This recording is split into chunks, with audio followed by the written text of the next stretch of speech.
once again. It's week 2, game 2. It's Wednesday, and I'm on the campus of Oakland High School, and I've got with me the head coach of the Oakland Patriots, head coach Kevin Creasy. How you doing today, Coach? Doing good, Stuart. Well, it's good to see you, and you were able to come away with a win Friday night against Independence Eagles.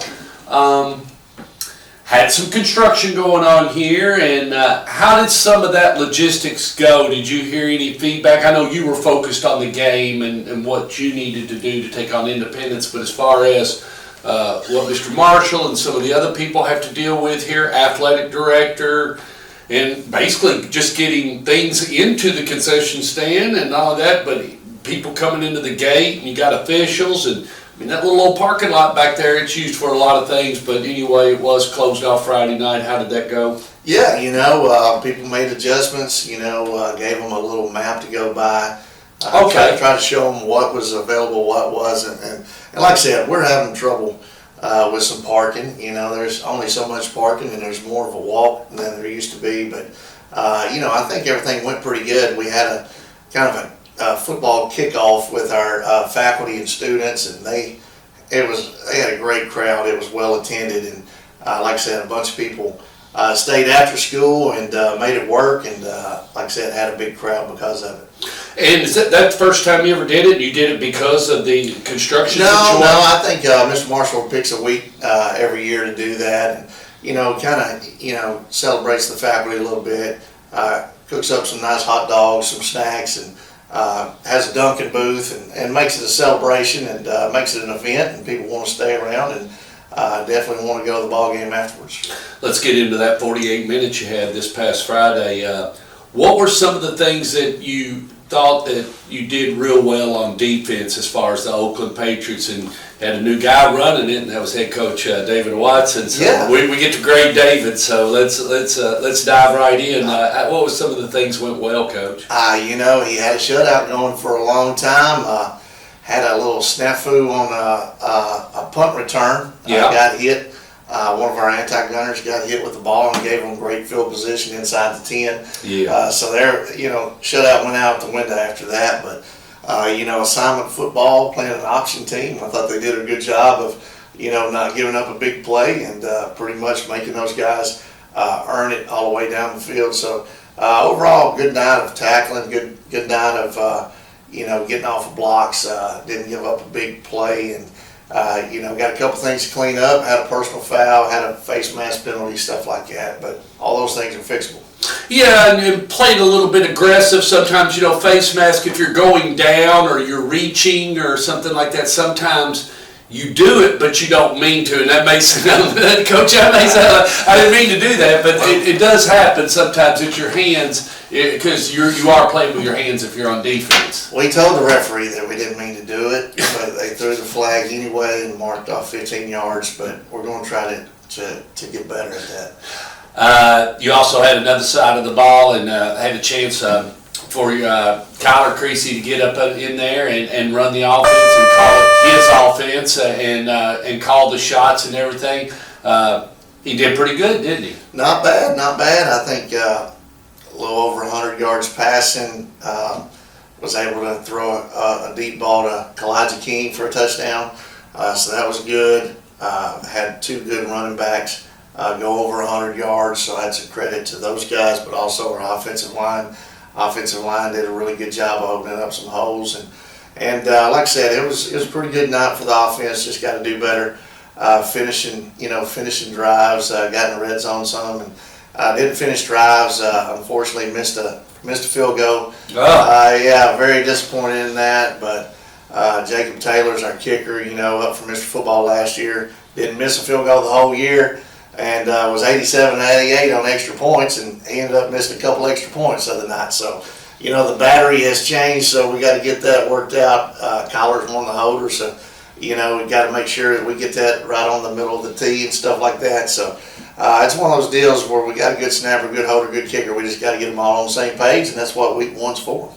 Week 1 in the books, and you've got a big one here coming up in the next couple of days as you're going to take on the Grove, going up to Greenwood, Indiana. Stork Vision's going to follow you up there. We're audio only on that broadcast, but heading up and going up Thursday afternoon, and then going to stay the night. You shared some of the logistics with me, but that doesn't determine the win or the loss. When you had a chance to review their first game, and their first game was not a cream puff. They played St. Edwards, and in the middle of the day, an unusual time for us in the state of Tennessee. We don't ever schedule what we call a day game unless it's a ESPN or something like that. But to play at 11 o'clock or 12 noon on a Saturday, and it kind of throws you off in the heat and whatnot. But it was in Canton, Ohio. What was some of the things that you liked about Center Grove and what they do, and to share with us a little bit about that your next opponent? Yeah, they've got one of the toughest schedules in the entire nation, and playing St. Edwards is kind of a testament to that. They played the number 13 team in the country, depending on what poll you look at. St. Edwards is, year in, year out, a powerhouse.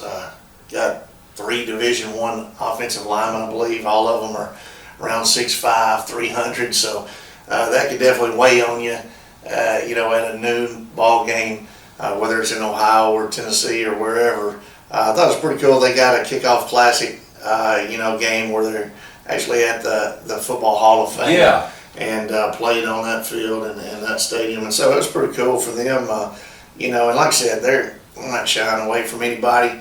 They've got a lot of out-of-state opponents on their schedule, and they've won 3 state championships in a row. So definitely plan on making them better by the playoffs. And like I said, we play Center Grove for the same reasons. At the end of the day, this doesn't determine whether we win a state championship on the field, but it does help us off the field get a lot of mistakes corrected. They're a veteran team with a lot of seniors. I think they got 8 or 9 seniors starting on both sides of the ball.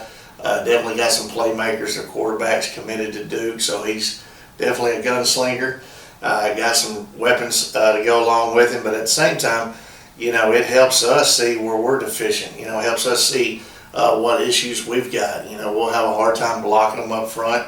They got 2 great linebackers that do a really good job. They're sound on defense. You can tell they're well coached. I love turning on the film, even against St. Edwards. They're doing things to hurt them offensively, and then defensively, they're never out of position. They're playing against guys with multiple offers from St. Edwards, but then at the same time, they're never out of position. They're never tricked. They're never fooled. You got to earn everything against Center Grove, and I think that's a testament to their coach. I think he's been there over 20 years. It's currently battling through cancer, cancer treatments, and so you got to give it to him. He's a tough guy that's going through some stuff, and then they're picking up the slack for him. He has obviously some good assistant coaches like I do, and you look at his background. He's an old wing T guy that's kind of come around and spread it out a little bit, and so we have some similarities, offensive philosophy and defensive philosophy, and so it should be a good matchup. Can you share with everybody, how did this game kind of come about, and you find them and them find you, and kind of share with the fans in Rutherford County how this game kind of came about? Yeah, it's just one of those deals where, you try to find somebody local. Next week we've got a long trip to West Tennessee, Right. So even if you do find somebody in Tennessee, it's such a, long state, it still could be a 4.5, 5-hour bus ride if you don't watch out. So we're going, I think, 4 hours next week to West Tennessee to play. So, it's 5.5 up to Greenwood. Yep. And it's only a 1-year deal, but still they're looking and we were looking, and it was pretty cool that, we're back-to-back-to-back state champs, and they're back-to-back-to-back state champs. So we always think it's pretty cool to play, opponents that we're not going to see again, and then maybe compare notes and figure out what we can do to help those guys out, and what we noticed on film, and they can do the same for us. What has to happen, from a standpoint as far as, and we know they're all going to be great young men as they go up and represent the state of Tennessee, Rutherford County, and Oakland High School, and their representation. But what's the biggest thing that first three things come to your mind as you say, and you go in, like you said, they're going to be a tough opponent, but if you was to be able to battle through that 48 minutes and look up at the scoreboard and win, what, just out of your own mind, what's three things you think have got to just happen? Well, I mean, you flip on the tape, and you're never as good as you think you are, and then you always never as good as or as bad as you think you are either. So, this is just another game, and it's a game that's going to tell us who can play and who can't play. And I think it's pretty cool that we know it's such a big opponent. We know that the cards are kind of stacked against us with a long road trip. The heat advisory this week, we hadn't been able to go outside till this morning. This morning we practice. Normally on Wednesdays we don't practice in the mornings, but trying to dodge the heat and actually get outside and work on their pass perimeter games, and trying to figure out how to defend all that they do with a great quarterback. So it was one of those deals where we've definitely had things go against us. We definitely know that it feels like a playoff game because they're such a great opponent. Coaches are a little bit tighter this week. Players are a little bit tighter this week. But, that's good. You can see who can perform when it is a tough, opponent. Anybody can play when they know, it's going to be a blowout. But this is going to be a tough matchup. And if anybody's blowing anybody out, it'll be those guys blowing us out. So we got to make sure that we at least keep it close.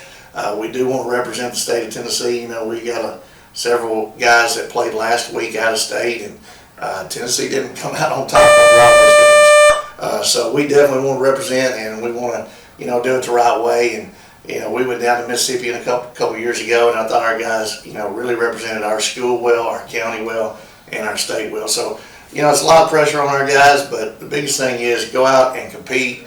Play as well as you can, as hard as you can, as long as you can, and hopefully things that come, out in our favor. And if not, we're going to have a great film to watch and some guys that are going to be able to see what they need to improve on. Last but not least, it's a trip that, with their buddies, and they'll be able to remember it for the rest of their lives, Coach. You're only in high school one time, and get to do this and ride on the bus and maybe cut up a little bit and share some times together with the guys that you hold the line in the trenches with. Yep, those guys are fired up. Like I said, we take this for granted as adults sometimes, but they're fired up to be on a charter bus. We usually don't do that for state championship games, and they're fired up to be staying in a hotel. A lot of them's parents are just letting them go with us, and I don't know. Hopefully they'll be making the trip later on. We've got our own little hotel room, and already assigned roommates. They're all curious about who the roommates are, stuff like that. So the Mississippi trip was something that our seniors from that year really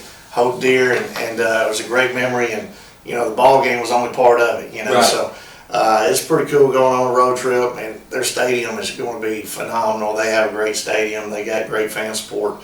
I think it's like senior night already for them. So they're making a big deal out of this game too. So it's going to be cool, and like I said, as long as we get back pretty healthy, it's going to be worth the trip. Well, we appreciate them. They're letting us come up there. They have their own video broadcast type deal, and worked with the athletic director. And we went back and forth, Coach. He didn't give in real quick, but he finally said, if you want to do audio, I don't have a problem with you doing audio. So we're going to follow you up.